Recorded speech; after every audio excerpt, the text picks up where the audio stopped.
In celebration of 25 years of service and dedication to amplifying women's distinct contribution to our nation's history, both past and present, the National Women's History Museum began the launch of a 4-part virtual exhibit series, Feminism, the Four Waves, in April of this year.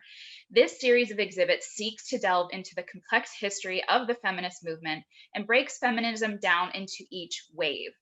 The first wave exhibit launched in both English and Spanish in April 2021, and the second wave exhibit will follow in June in just a few weeks. The remaining 2 exhibits of this 4-part series will launch later this year, and all exhibits are complemented by a symposium series, each featuring a distinguished panel of barrier-breaking women, scholars, and activists. The first symposium discussion, which was designed to complement this very exhibit that we're examining today, took place in April, and the discussion was recorded and can be found on the National Women's History Museum's website, womenshistory.org, and the other symposiums are lined up for later this year, which I'll talk about at the end of our time today.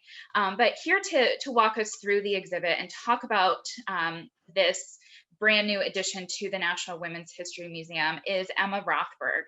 Emma is a PhD candidate in the history department at the University of North Carolina at Chapel Hill. Her research focuses on gender, urban, labor, and cultural history in the United States, and she's very interested in the role of digital humanities and museums in expanding public awareness and knowledge of history. Originally from New York City, Emma has been fortunate to work at various museums and cultural institutions. And as the Supreme Court Justice Ruth Bader Ginsburg's predoctoral fellow in gender studies at the National Women's History Museum, she works with the Education Department to help answer research inquiries, provide general research support, write monthly biographies of women, lead public events, and create online exhibits, much like the one that we'll be seeing today. We are very thrilled that she could be with us this afternoon to walk us through the exhibit. So please welcome Emma Rothberg. Emma? Hello, everyone, and thank you, Liz, for that very lovely introduction. And thank you, everyone who is here, for being here with us today. I'm excited to walk us through this exhibit and get a little bit more in depth than what is necessarily on the screen. So a couple of things that I really want to focus on is interrogating the concept of a first wave and how it presents feminism. It admittedly is incredibly complicated. And we're going to be focusing today on the kind of 19th and early 20th century push for women's suffrage as a key part of this period of feminism. And while I want to stress that the movement for the vote is incredibly important and historically significant, I also want us to be thinking about 2 key themes as we move through the exhibit. One is, which women does this focus on the vote include and exclude? And should we only understand this period of feminism as a push for the vote? So with that, I'm going to share my screen.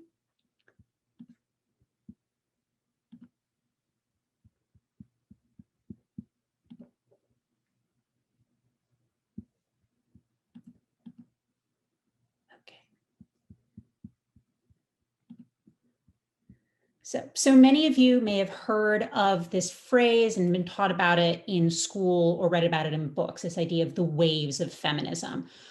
People have talked about there being 3 waves of feminism and our current moment being spurred on by the hashtag #MeToo movement as a 4th wave. So as you can see here, these pictures here are kind of images that are meant to represent each of these waves of feminism. So the metaphor was coined in 1968 by Martha Wyman Lear in an article in the New York Times. In the article, she connected what was happening in the 1960s, what she called the second wave, to the suffrage movement of the 19th century, what she called the first wave. The terminology quickly spread and became a popular way of defining feminism.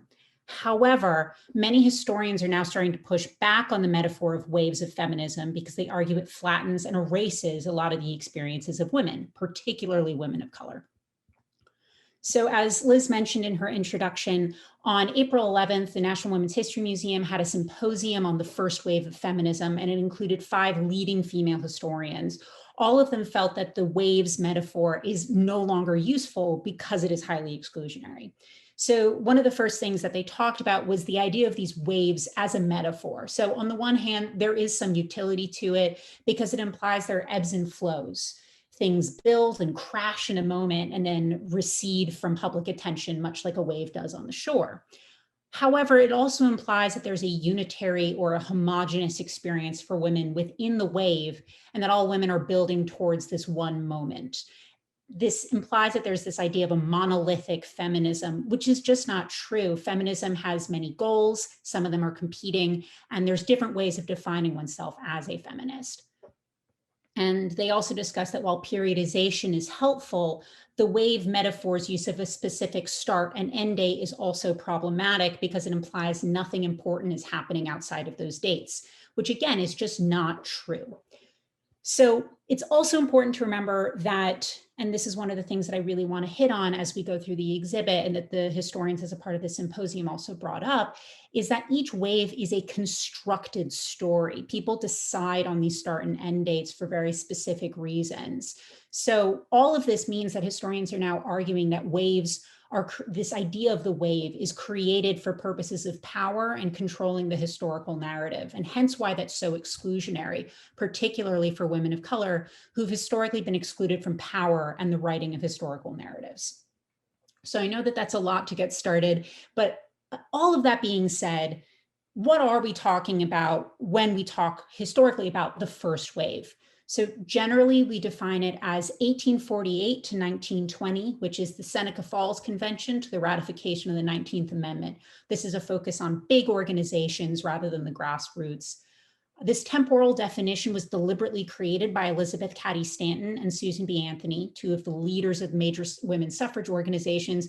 And they crafted this first wave with those dates of 1848 to 1920 to coincide with the passage of the 19th Amendment, because that's what they had been pushing for. It made theirs a success story, right? And that's a positive thing. However, the definition of waves, as I was saying before, erases a lot and excludes the goals of many other women by focusing on the vote. And also saying the 19th Amendment was a success for all women ignores the historical facts. So it's really important to remember that the 19th Amendment took sex away as a barrier to voting. It did not grant women the right to vote. Most Black women could still not vote due to other forms of discrimination, such as literacy tests, grandfather clauses, violence, and intimidation. Indigenous women, or Indigenous American women, my apologies, they also could not vote after the passage of the 19th Amendment because they're not yet considered US citizens. That's not going to happen until 1924. Chinese American women did not win the vote with the 19th Amendment because they could not become US citizens under the 1882 Chinese Exclusion Act. And many immigrant women could not vote because they were either not citizens or were having difficulty becoming citizens. And even those who were citizens had many problems casting a vote because of language barriers. So historians therefore have started arguing that there's an inherent white supremacy to this periodization of the first wave, since there were no Black women at Seneca Falls. And after the 19th Amendment, many of women of color still could not vote. So the other thing to remember when we talk about the first wave of feminism and its focus on the vote is that not all women were concerned with the vote or saw getting the vote as the end all be all for gaining equality and equity in the United States. Many women didn't want the vote at all. The anti-suffrage movement is incredibly robust and large in the United States at this exact same period that we're talking about. So keep all of this in mind, and I know that it's a lot, but keep all of this in mind as we move through the exhibit. We are talking about a particular goal for a particular group of women in a particular moment, suffrage. And again, I want to stress that the story of suffrage is incredibly important, but it is not the only way to understand feminism in this period, nor is it the defining goal of the women's rights movement at the time.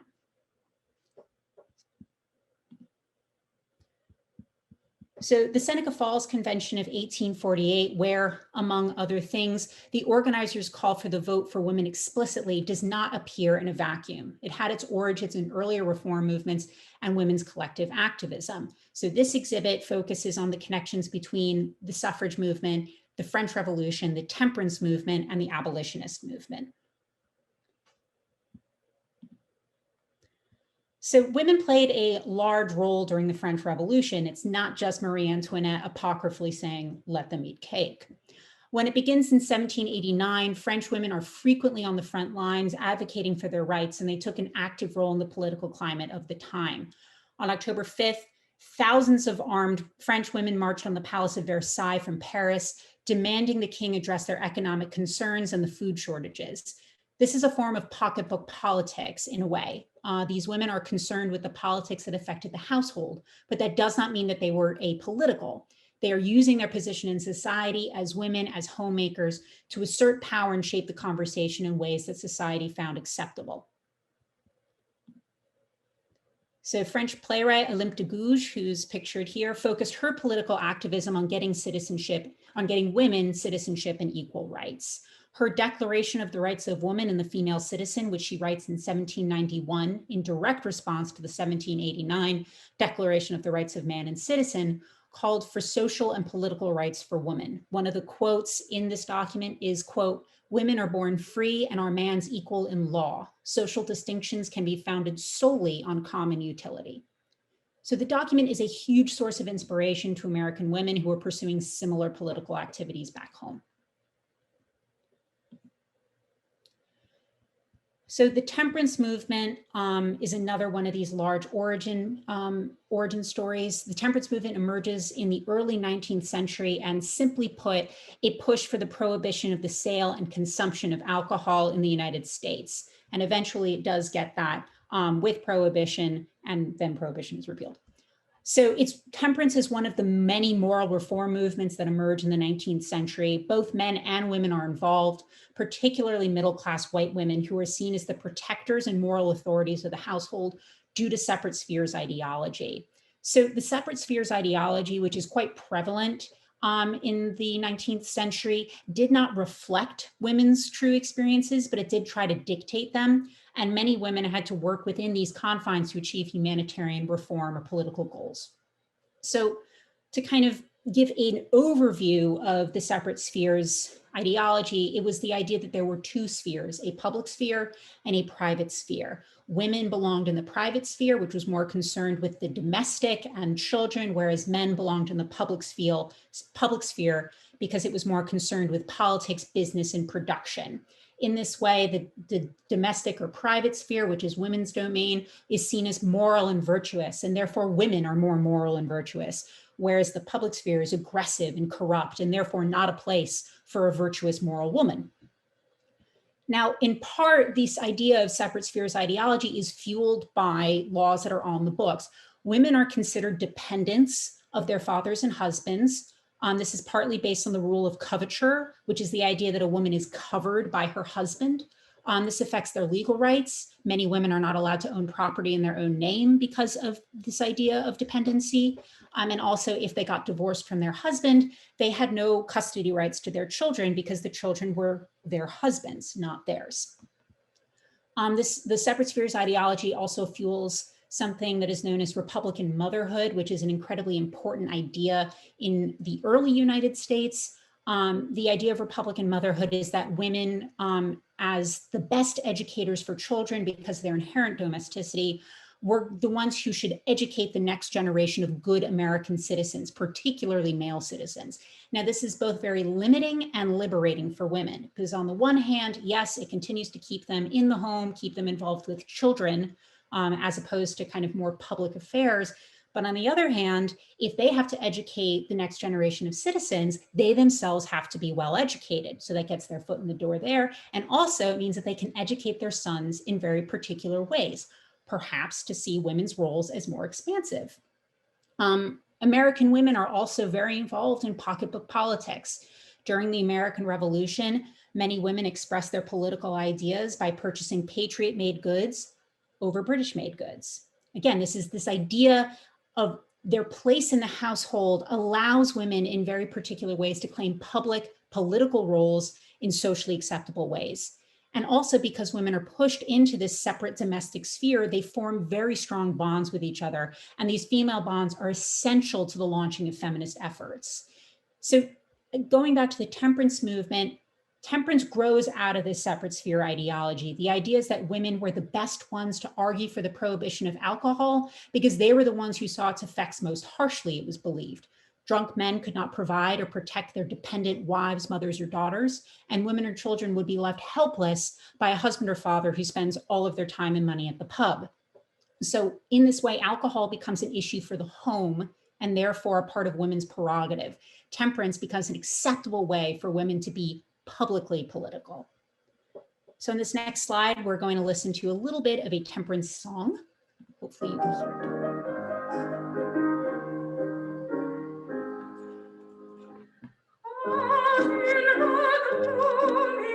Sadly I roam. I have no mother dear, no pleasant home. No one now cares for me, no one would cry. Even if poor little Bessie should die. So if you can kind of hear the lyrics, I know they're a little hard, but it's about a small child who's singing about not having anyone to protect them because the male figure in the household is off drinking. So again, it's this kind of gendered way of explaining why alcohol is not good for the family. So temperance organizations began popping up around the country in the 1820s and 1830s. One of the largest and now most famous of these groups is the Women's Christian Temperance Union, and thousands of women are members of this organization. The WCTU uses very public tactics like marches, pledges, petitions, and sometimes the smashing of casks in order to convince people to sign on to the prohibition of alcohol. So these public tactics are also going to be used by the suffrage organizations later on, although admittedly not the smashing of casks. That's very specific for prohibition. There's also an overlap in people between the temperance movement and the suffrage movement later. For example, Carrie Chapman Catt is in both the Women's Christian Temperance Union and also the National American Women's Suffrage Association, also known as NAWSA. So temperance is an entryway to more politicization. As women advocated for temperance in affairs of the home, they also argued that they should have more of a say outside of the home and in the public sphere. So the same logic is going to be used by major suffrage organizations later on. Give us the vote so we can do the best municipal housekeeping, which was the language of the time. Women argued they would moralize politics in the same way that they moralized and protected the home. They would clean up the public sphere if given the vote. This is, again, an inherently gendered argument, but it's one that uses ideal gender roles and flips them on their head. So women are using the idea of their domesticity in order to get themselves out of the domestic. But again, just to remind us that women are not a monolith and do not all have the same concerns, temperance is a particular concern of white, middle, and upper class native-born women who could fully embody the domestic ideal, in part by hiring other women to help maintain their households. And also, alcohol was important culturally and economically for many of the new immigrant groups who were coming into the United States in the 1830s and 40s, especially German and Irish immigrants. And many women who were members of these ethnic groups used alcohol as a source of income, and they ran small bars out of their homes. So by getting rid of alcohol, you were cutting these women off not only culturally, but economically from trying to find ways of supporting their own household. So abolition is another one of these origin points. There are very close ties between the suffrage movement and the abolitionist movement, which advocated for the end of legal slavery in the United States. The abolitionist movement had male and female, Black and white, enslaved and free members. Enslaved men and women had been fighting for years to have basic human rights and to assert their humanity in the face of an oppressive and exploitive institution. So Black women were central and essential players in the abolition movement. They established social and literary organizations and religious groups to challenge slavery and support both the free and enslaved Black populations in the United States. They also used economics in order to make arguments against slavery. Again, this idea of pocketbook politics. They organized boycotts of slave-produced products and promoted those produced by free labor. Others used their pen in order to support both abolition and women's rights. So Phyllis Wheatley, who's pictured here, was an enslaved poet in the 18th century United States. She's one of the best known at the time. She is a household name. Her poems spoke of how Black people could be both artistic and intellectual, and she uses a lot of religious imagery in her poetry. She was educated in her owner's home, emancipated later in life, married and had children, but unfortunately died in poverty.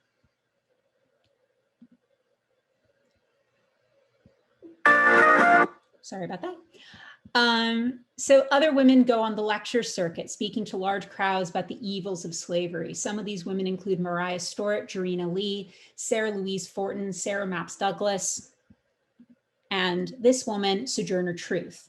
who was a formerly enslaved woman who spoke eloquently about abolition, temperance, civil and women's rights.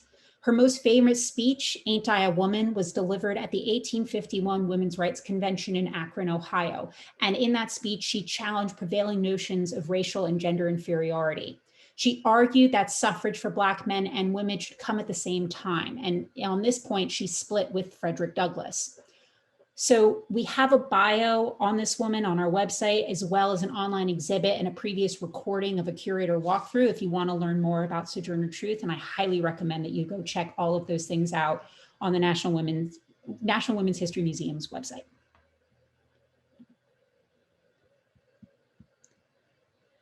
So despite the ways in which women inserted themselves into politics and more public roles through movements such as abolition and temperance, men still regarded them as being out of place in the public sphere. Many were ridiculed for public speaking. Men called them unfeminine because they were ignoring societal rules that imagined women's place as solely in the home and as quiet, that terrible adage of being seen and not heard. Upper and middle class white women such as Lucretia Mott, Lucy Stone, and sisters Angelina and Sarah Moore Grimke joined various male-dominated anti-slavery societies, but were not treated as equal members. Abolitionist women took matters into their own hands and organized the first anti-slavery convention of American women in New York City in 1837. And in this way, they were creating a space in which women could be explicitly political and speak publicly. As these women pursued reform in these really public and political ways, their political disenfranchisement became harder to ignore. In 1840, the first World Anti-Slavery Convention was held in London. Only men were invited to attend, but Lucretia Mott and others, including Elizabeth Cady Stanton, they go anyways. Male organizers did not let them speak and sent them to the spectators gallery once they arrived. This visualized their second-class status in a movement that they had been central actors in. After this experience, Mott and Stanton decided they needed to organize their own convention to advocate for the rights of women. So if you look at this picture here, which we have, which is called Representative Women, which was published in 1870, you'll notice that all of them are white.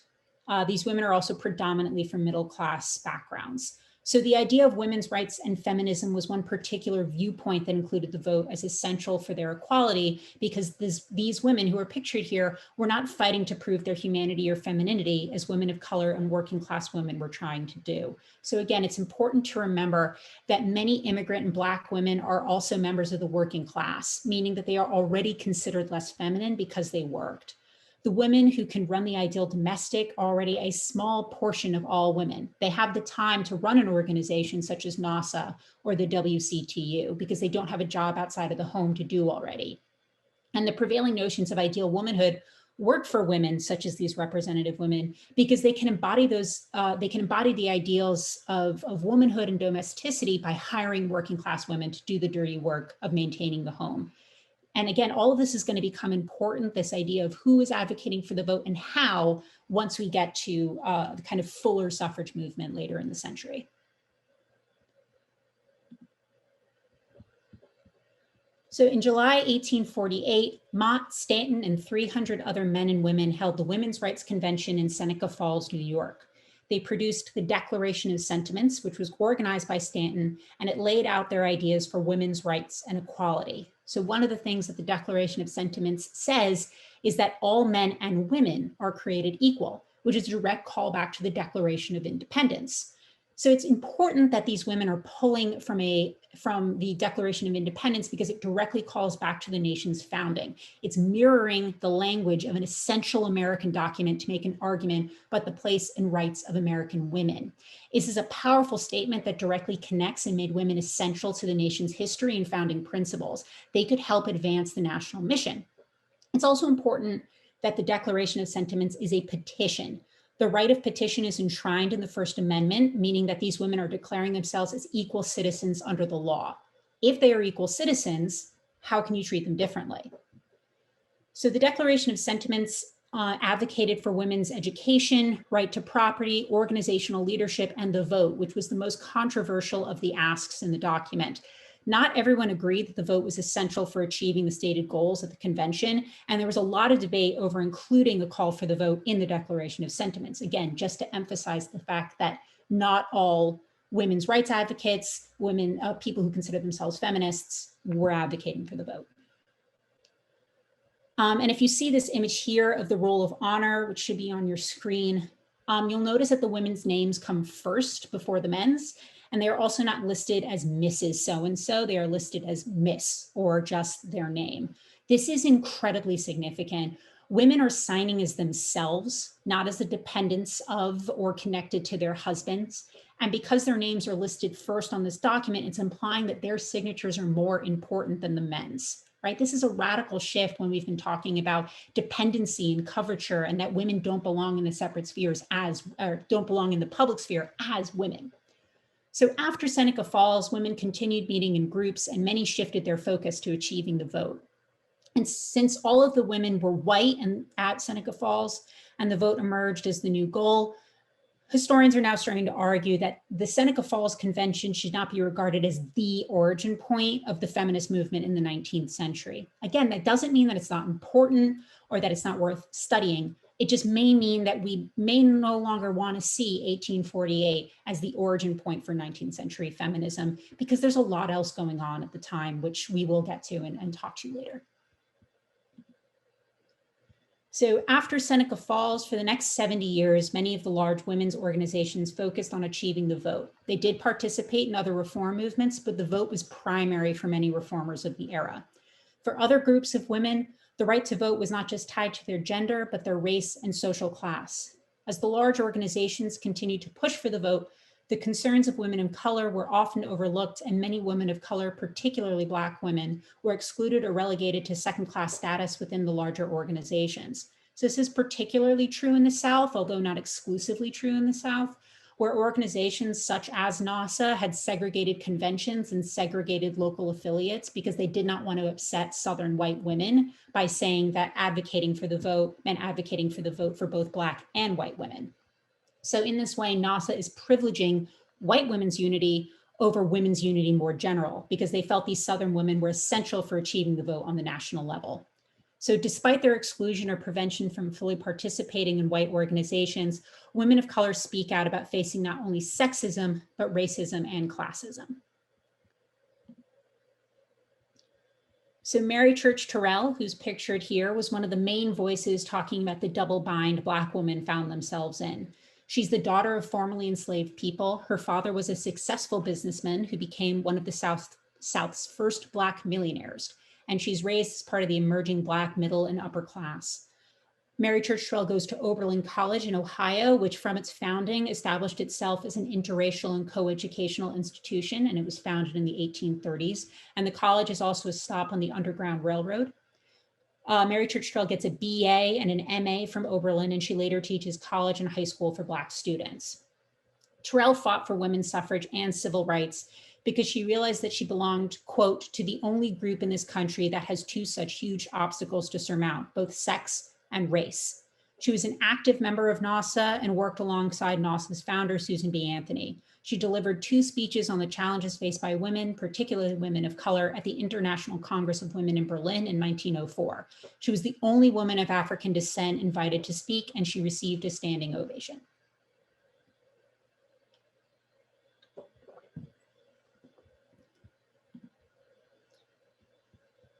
So even though we have a lot of segregation that's happening in these organizations, Black women are advocating for women's rights alongside their fight for freedom and the well-being of their communities.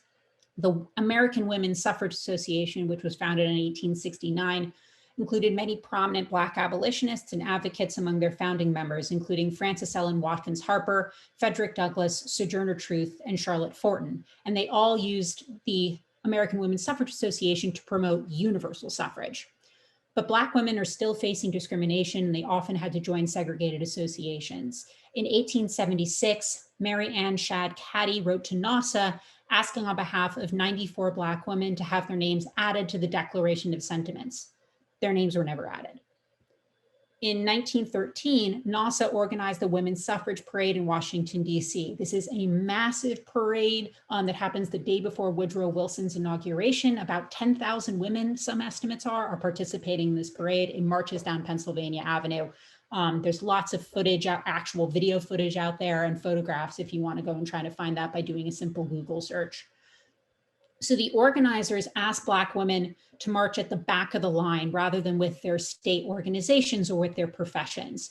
Ida B. Wells Barnett, who's a leading anti-lynching and Black women's advocate, travels to DC fully intending to march with the Illinois delegation, as she was based in Chicago at the time.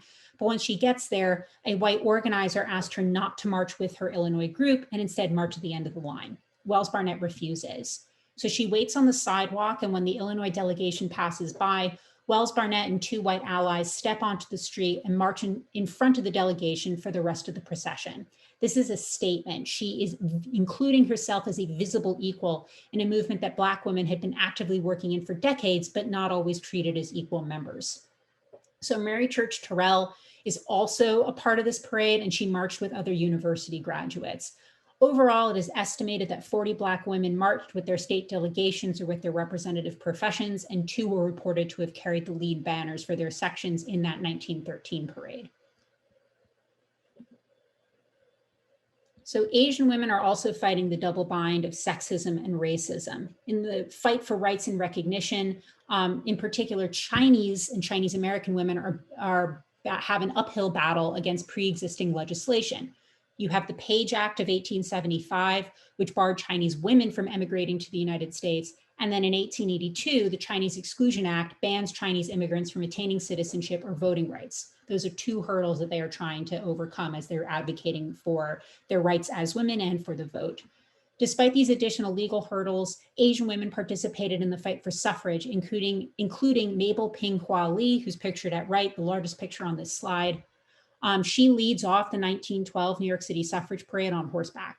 And in 1914, Lee gave a speech at the Women's Political Union, which is another major suffrage organization, and encouraged the civic participation of Chinese and Chinese American women in the fight for suffrage. When New York State passes a women's suffrage bill in 1917, Lee and other Chinese American women still did not get the vote because the 1882 Chinese Exclusion Act still applied. So women in the Philippines are also trying to win the vote for themselves, but as they lived in a colony of the United States, Filipino women are facing a double bind. They could not vote in either the mainland United States or the Philippines because of their colonial status and gender. But this does not stop them from organizing and advocating for themselves and for the rights of women to vote. In 1905, the Asociación Feminista Filipina, the Philippine Feminist Association, was founded to encourage the, quote, participation of women in public affairs.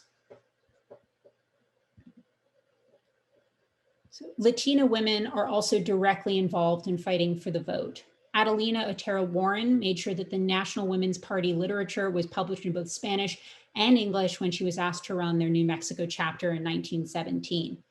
And Puerto Rican women, like Filipino women, who live in a United States colony and therefore could not vote due to their colonial status and their gender, also did not stop fighting for a more public role for themselves and for women's rights more generally.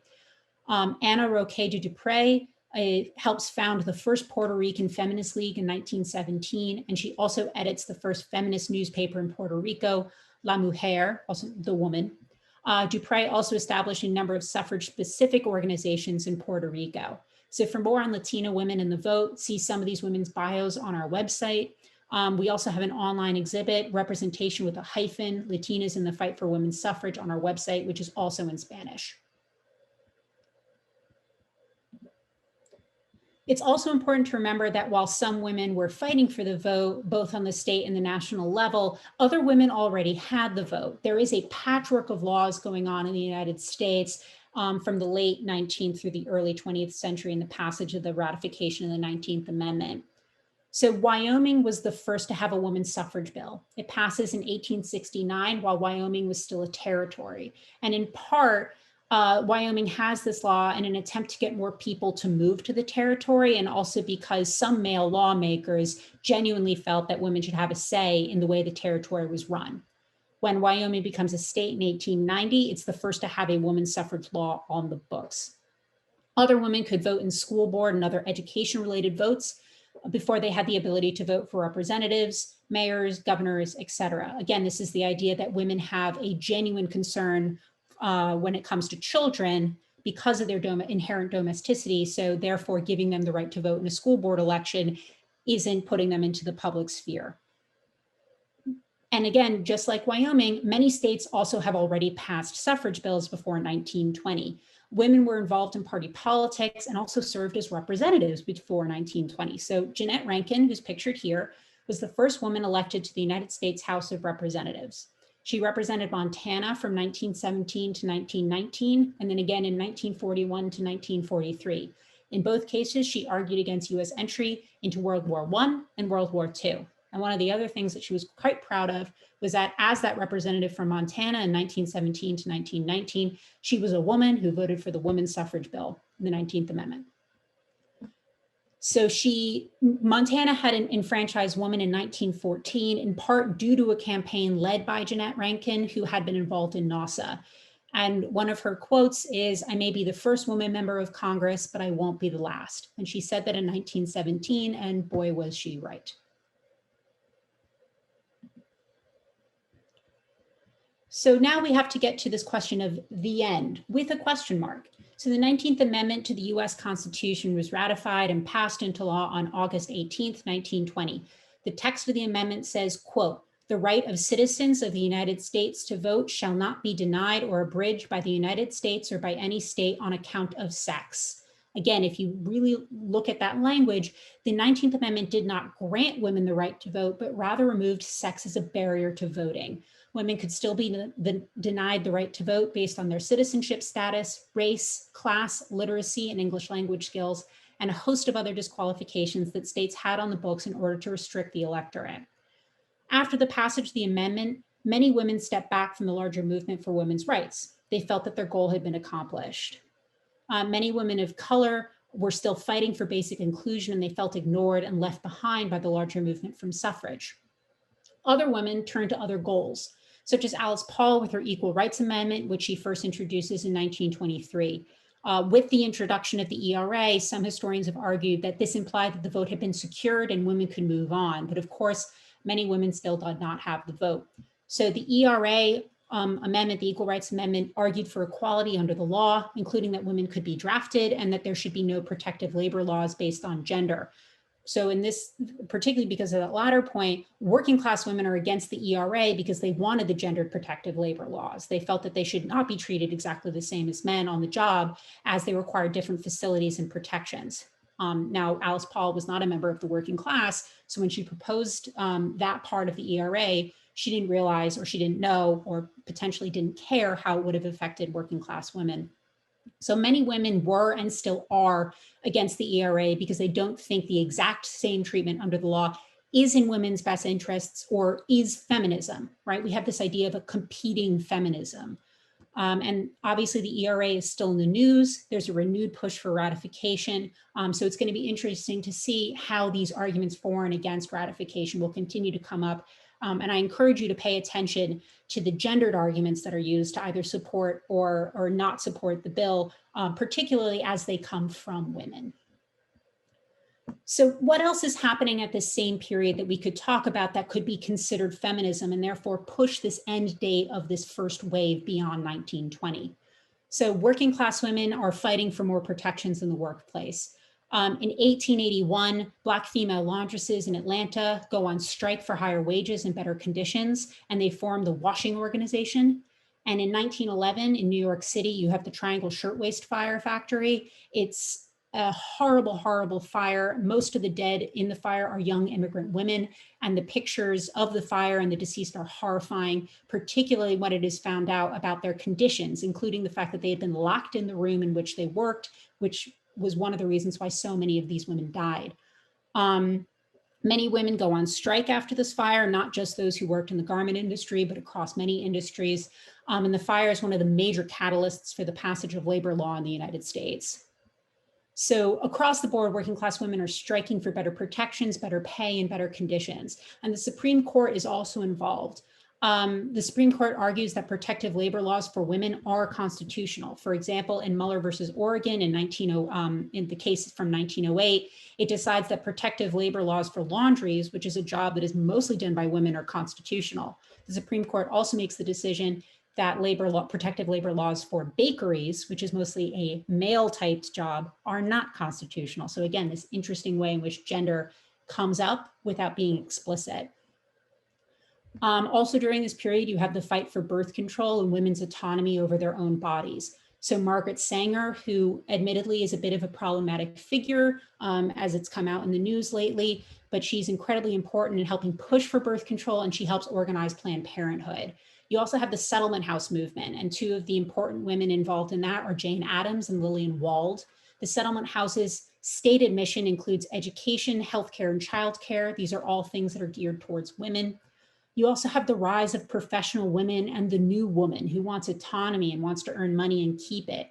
You have the rise of professions such as nursing, secretarial work, and police matrons, which allow women to get a professional career outside of the home. So again, this is all getting women more into the public sphere and thus changing the ways in which women's abilities and capabilities are thought of, none of which has to do with the vote. You also have the rise of women's education. So women's colleges are opening up at this exact same time of the first wave. You have the Seven Sisters, which are East Coast elite liberal arts women's schools, which is the equivalent of the Ivy League. That's established by 1915. And all of these activities, organizing and efforts at reform should be considered, I think, pushes for feminism. Feminism is not just the vote, and it's not just about legal rights, it's about social and economic rights as well.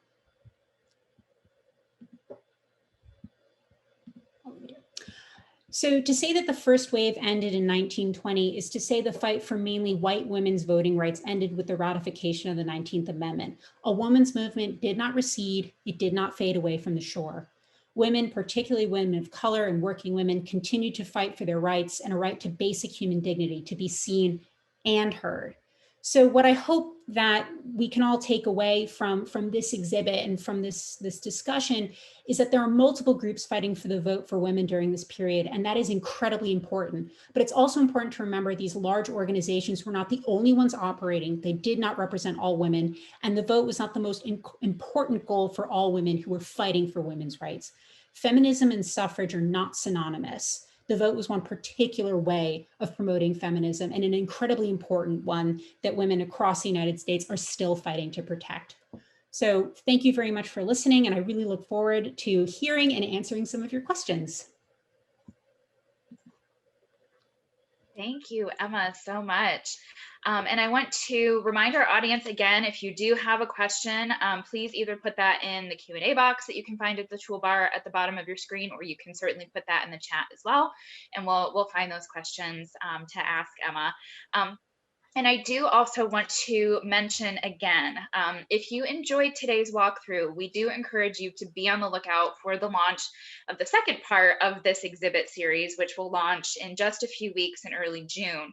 And to go along with that second exhibit series, we will also have the second part of our symposium series, as our distinguished panelists examine the interwave period of 1920 to 1960, as well as the importance of the later recognized period of the so-called second wave of feminism. So this conversation is going to continue with us at least through the rest of this year.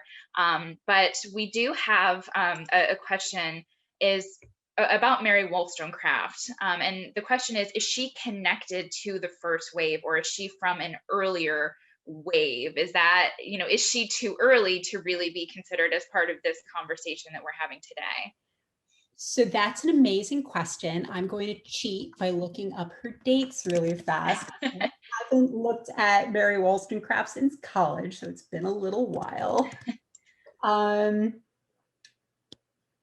Okay, so according to this very quick Google search, Mary Wollstonecraft has died by 1797. And for those of you who aren't familiar with her, she is an English early advocate for women's rights. And there's a lot of really great information out there on her on the web. So, and this is the interesting thing, that if we want to talk about the first wave as strictly being between 1848 and 1920, then yes, she is too early. But I think one of the things that the first wave of feminism exhibit does really well is to show that 1848 in Seneca Falls doesn't just appear in a vacuum, right? It's not just one day Elizabeth Cady Stanton and Susan B. Anthony woke up and said, oh, we should have a convention and advocate for women's rights.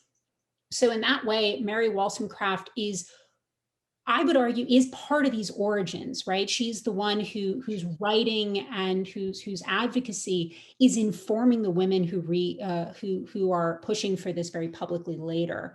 I don't know for sure that Susan B. Anthony, Elizabeth Cady Stanton, Lucretia Mott, Sojourner Truth, any of these women read Mary Wollstonecraft or knew of her, but I would not be surprised if they were. So I guess it's a roundabout way of saying, I think you can include her.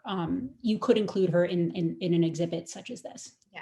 Well, and I think that's really what we're trying to get at with this examination of the waves of feminism and with the symposium series, which really allow us to dive a little deeper into the waves and talk about, is that really the right way to classify it? Are these dates really concrete dates? Can we expand that a little bit more? Really, what does that all mean? So sure, I think she can absolutely be a part of the conversation that we're having, even if she doesn't technically fit into the dates that people really put into kind of that first wave discussion. We did have another question about Margaret Sanger. And the question here is, what is the controversy with Margaret Sanger? Why is that kind of a controversial comment, name, a conversation to have? Sure. So admittedly, I am not an expert on Margaret Sanger, but recently it has, not that this information was unknown before, but this information is now being kind of talked about more readily, is that Margaret Sanger was a supporter involved with the eugenics movement in the United States in the late 19th, early 20th century. And the eugenics movement is part of white supremacy. It pushes the idea that white people are at the top of the kind of mankind pyramid, and that basically they need to have more children in order to offset the children that are being produced by, quote, kind of lower classes of people. And the eugenics movement is also involved in some really, really horrible forced sterilization of people who are kind of considered these unwanted groups of people. So in that sense, having her as the face of a movement that is looking to be kind of inclusive and promoting all women, the fact that she herself did not think that all women were equal becomes problematic. And I think even Planned Parenthood themselves has put out language about how Margaret Sanger is problematic. And I believe they're potentially moving away from her as a figurehead of their organization, but I would look that up. Don't quote me on that. But that's kind of briefly what I know about the controversy around Margaret Sanger. So you and I have had conversations about this because we have been working to develop this frequently asked question page on our website, because there have been so many questions about the term suffragist versus suffragette, and kind of this confusion that exists between these two terms. And, a lot of people use suffragette, but what is the difference between suffragette and suffragist? One of the questions that was asked is the term suffragette pejorative? Is that a term we should be using or no, or kind of unpack that a little bit for us? Sure. Again, that's a great question. So there are many levels for how to answer this, and I'll try to keep it kind of as overview-y as possible. So generally speaking, a suffragist refers to an American woman advocating for the vote, and a suffragette advocates for a British woman advocating for the vote for British women. That's one way of distinguishing them. But another level to it, and one that I think is interesting in particular to answer the second part of your question, is that British women are using these very public tactics, such as parades and using soapboxes on street corners, or getting arrested and doing and hunger strikes within the prisons, are doing that before American women. And American women actually look to these British suffragettes. So it did become a bit of a pejorative in the United States, because anti-suffragists would attack American suffrage advocates by calling them suffragettes, meaning that they were radical and meaning that they were unhinged, they were unfeminine. And some American suffragists, they really back away from that. They don't like the public tactics. There is a huge argument around suffrage parades. Carrie Chapman Catt, who's the head of NASA, when suffragists in New York City are first trying to get a suffrage parade going, she says, no, don't do that. That's going to set us back. So some suffragists really step away from this suffragette kind of challenge, and then others embrace it and they go, yeah, I'm a suffragette. I'm a radical, and I'm going to do what it takes to get myself and other women the vote. So all that is to say, it's a bit complicated, but the easiest way to think about it is suffragette British, suffragist American. Which is kind of an interesting thing. I talk about that a lot in a virtual field trip that I do, and kind of the difference between the two, because they were two very different movements in the beginning, until Alice Paul goes to Great Britain and then comes back and brings those ideas with her in 1912, I think is when she comes back to the United States, or 1910. So yeah, so it's a really interesting conversation to have, about, that difference, and really kind of why we really refer to them as suffragists over kind of that suffragette conversation. Another question that we had too is, in the examination of the document from Seneca Falls, which I'm assuming they're referring to the Declaration of Sentiments, the comment is that she does not see Susan B. Anthony's name on this Declaration of Sentiments. Is it missing? Is there a reason her name doesn't appear, or are we just not seeing it? Is kind of that question there. So I'm going back to the Roll of Honor to look very briefly. Now, a really quick aside too is that there were about 100 people who signed the Declaration of Sentiments. There were 68 women and 32 men who signed it. And many of them did eventually retract their names from that document because there was such pushback after the signing of the Declaration of Sentiments, and kind of this ridicule that they received from the American public when it becomes public knowledge, when it's published. So if her name is not on that document and she did initially sign, it could be that she did remove her name, but I don't believe she's there actually at Seneca Falls, although now I'm not 100% sure. Yeah, I'm now trying to think back. Her name is not on the Roll of Honor, which I did show on the slide. The Roll of Honor is not the Declaration of Sentiments. Those are two different kind of documents. One is promotional. Yeah. But yes, Susan B. Anthony was certainly helped organize it. But yes, now that you've said that, Liz, I don't believe she was actually there. And can you talk a little bit about the flag that the women carried, or the sash that they're wearing kind of during this first wave period? Sure. So I assume that that's referring to the yellow, purple, the gold, purple, and white sash, or? I believe there wasn't much context to the question, so I assume that that's what they're referring to. Yes, the question is yes. Mm-hmm. Yeah. So there's been some interesting work that's come out about basically the visuals of the suffrage movement and how women are using color and using imagery in order to really promote themselves as fit for the vote. Mm-hmm. So the purple, gold, and white, I remember reading about this, bear with me, I might mess it up a little bit. So those colors were all chosen for very particular reasons. Gold because, or yellow because it was the color of a sunflower, which was the state flower of Kansas. This is one story, and early suffrage momentum was happening in Kansas, so they wanted to honor that.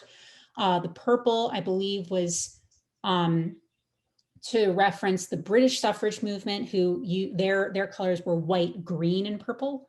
And I would also think that kind of purple as a sign of royalty would have been very empowering on a flag. And then the white was meant to symbolize kind of purity, right? Like women can kind of maintain this femininity if you put them out in the public sphere and allow them to have the vote.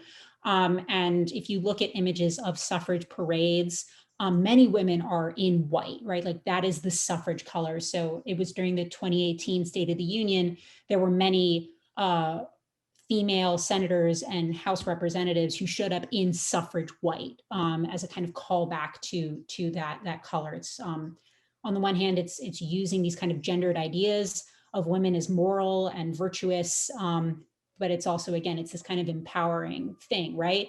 Fine, we're moral and virtuous, but we're going to parade through the streets in white and claim that virtuosity as our own and as a good reason to get us out of the household. So I hope that answers the question. Yes, I think so.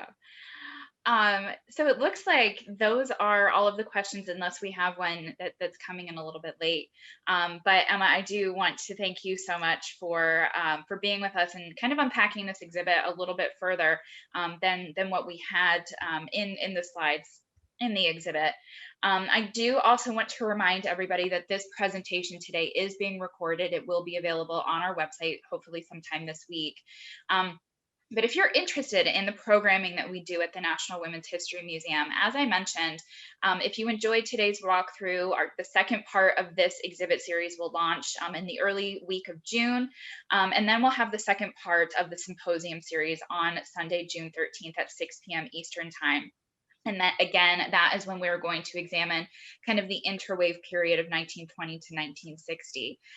Each of these panels, these symposium panels, are moderated by Dr. Michelle Goodwin, who is an award-winning author, advocate, professor, and social commentator and host of the popular podcast On the Issues with Michelle Goodwin at Miss Magazine. And she does a phenomenal job of kind of drawing these larger questions out from our panelists. Our next panel discussion after the June 13th discussion, so the third wave symposium, is scheduled for September 26th. Our fourth wave discussion is scheduled for December 12th. I did put the link to that registration in the chat. If you are interested in registering, you can register for one of these remaining events or all three. All of our events are free, but advanced registration is required. We do also have, for our younger audience, on Wednesday, May 26th, illustrator Elisa Paganelli and author Suzanne Slade will both be with us at 12 p.m. Eastern Time for our Brave Girls virtual story time to read their book, June Almeida, Virus Detective. And that's the story of the woman who discovered the first human coronavirus. And it's her groundbreaking work that continues to help researchers today in the fight against illnesses caused by viruses, including COVID-19. So that is this coming Wednesday, May 26th at 12 p.m. So thank you all again so very much for Emma being here, for sharing all of your thoughts, and for your very thoughtful question or answers to all of our questions from our audience. Thank you to our audience for being with us this afternoon. Thank you for your comments and your questions. We certainly hope to see you at a future program at the National Women's History Museum. We wish you all a wonderful Sunday and hope to see you very soon. So thank you all so much. Bye-bye. Bye.